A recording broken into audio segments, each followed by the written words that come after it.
Hello everybody, I'm CinematicCritic, fresh off from rewatching Titanic. And in case you were on Facebook and just saw my live review, I'm doing it again because that's actually not who CinematicCritic is. This is CinematicCritic right here. This is CinematicCritic. CinematicCritic is someone who loves to get wild about movies and is very passionate about it. And also, I am correcting myself. I'm actually going to go by the 7-act structure from this point on. The 7 main points of an act are the backstory. That haunts the central character. The catalyst gets the character moving. The big event that changes the character's life. And the midpoint, which is the point of no return or the moment of deep motivation. Those are the 4 points that I would consider not spoilers. The final 3 points, I always do a spoiler warning when I am doing CinematicCritic, and I will say spoiler warning, but starting the Friday night when I review Kung Fu Panda 3, I am also going to be wearing a spoiler hat. That way you can tell whether or not I'm talking about spoilers. Because sometimes I'll talk about spoilers for a little bit, and then I'll go back into non-spoiler stuff, like how 3D was, or how the characters were. The voice acting will be one of the things I'll talk about in Kung Fu Panda 3. And when I go back into that stuff, the non-spoiler stuff, I'll take the hat back off, and that's how so the people will know to unmute their computers and start listening again. So the 3 spoiler things would be the climax. The crisis. Its low point, the force is the key decision that leads your character towards your story's end. The climax is the showdown, the face-off between your character and the opposition, which doesn't have to be a person, but can be. And finally, the 7th is the realization, or some would call it the resolution, which occurs when your character and the audience see that the character has changed or realized something. And those are the 7 main things. Now, I'm going to run through it really quickly with one movie, Titanic. You see, Titanic is something that I've actually watched recently and realized, this is really good. It's got a really good structure. So let's run it through these 7 real quick. And if you haven't seen the movie Titanic, I would highly recommend it. And if you just saw my last thing that I posted a couple of minutes ago, yeah, it's also by James Cameron. He does great stuff. Terminator 2. Alright, so the backstory haunts the character. Let's see. Well, in Titanic, that would be Rose actually, she doesn't actually really like being rich. She feels like, even though she's rich, she feels like nobody understands her. And that is basically the setup. The catalyst to get the character moving, well, there are 2 main characters in this, and that's Jack. The catalyst is, of course, the ship sailing off. Jack gets on board. They meet each other, and Jack saves Rose's life when she almost falls off the ship. Yeah, what a way to start, huh? But hey, it's interesting. The big event that changes the character's life is got to be, well, when they start hanging out together and everything. And finally, the midpoint is the point of the story where there's a moment of deep motivation. It's the moment that they two get together and realize that they love each other. And that would be the midpoint of Titanic, and that would be where I would stop with the spoilers and put on the spoiler hat. Now, one thing that I would like to mention is when I resume CinematicCritic reviews with Kung Fu Panda 3 this Friday, and I use the 7-act structure, I'm going to be open to questions when I'm going live. I can see comments down here, so I'm going to be open to questions. So if anyone has a question, post a comment, and I'll be happy to answer it about the movie to anyone who's watching. Okay. Now for the 3, that would be spoilers. If you haven't seen the Titanic movie.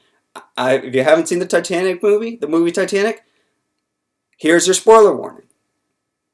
If you have, then This is just an example of what I'm going to do with Kung Fu Panda 3. Alright, so the crisis is the low point that leads towards your story's end. Well, of course, we know what the crisis in Titanic is. The crisis is it hits an iceberg. We also know that even with the iceberg, as far as Jack and Rose goes, there's Cal, who tries to frame Jack for stealing something. So that becomes a problem. The climax is the showdown, the final face-off between your character and the opposition. Well, you can't really face off against a ship, but we do get this one chase. We do get this one case. This is live, so anything can happen. Alright, you don't want to answer that anyway. Okay. Anyway, where was I? Oh yeah, the climax would probably have to be when, I would say, when Rose is forced by Cal to get on the boat, and Rose starts going down on the boat, and she just sees Jack there, and she's like, not happening. And she gets off the boat, and you know, there is a bit of a chase scene there where Cal chases them with a gun, tries to shoot them. It's kind of like the whole, ugh. And so that would be, to me, the climax. And then the resolution. Now, I did the resolution in Avatar. The resolution for this would be kind of tricky because Titanic actually, its resolution isn't so much. Maybe this is why they call it. They have it described here as realization, not resolution. I think that's actually more accurate in this case, realization, because it's not really resolved. The realization occurs when your characters or the audience sees that the character have changed or realized something. Yeah, that is a good description for Rose. Rose totally changed from the start of the beginning. One thing this doesn't bring up that the other 5 key points did bring up is the twist, which of course would be, again, spoilers, Jack's death. I know. Hey, it had to happen. It's just a great way to. It's a great way to end this. And right about now, I would take off the spoiler hat, and I would give my personal opinion on the movie, having critiqued it.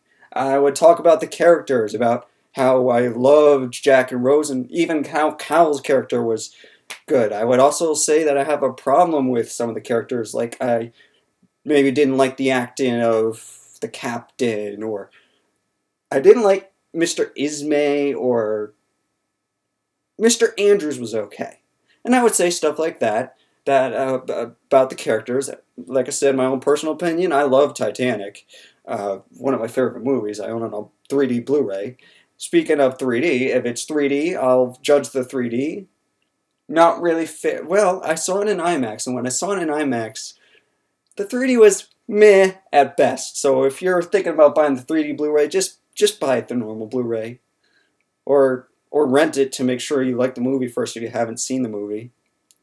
And so it's going to be stuff like this, and this is how I'm going to be doing the Kung Fu Panda 3 review on Friday. Now, I don't know the time yet. It all depends on what showtime I choose. But towards the end of the movie, it'll probably be sometime around, it'll be 5 or 7. Towards the end of the movie, I will post on Facebook that I'm getting ready to go live. I'm also going to be posting this to CinematicCritic on YouTube.com. You're going to want to check that out. I've got a lot of great reviews on there for a lot of great movies. And subscribe.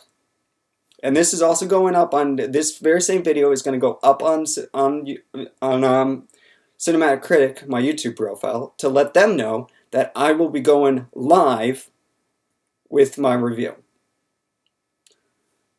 So, I think I'm going to end it for now, and I will see you all on Friday night. If you want to see my review for Kung Fu Panda 3, I'll be doing it on Friday night, sometime during the night, and I will be sure to post once I know. Anything else I can say right now? Nope, I don't think so. So this is CinematicCritic signing off. There we go.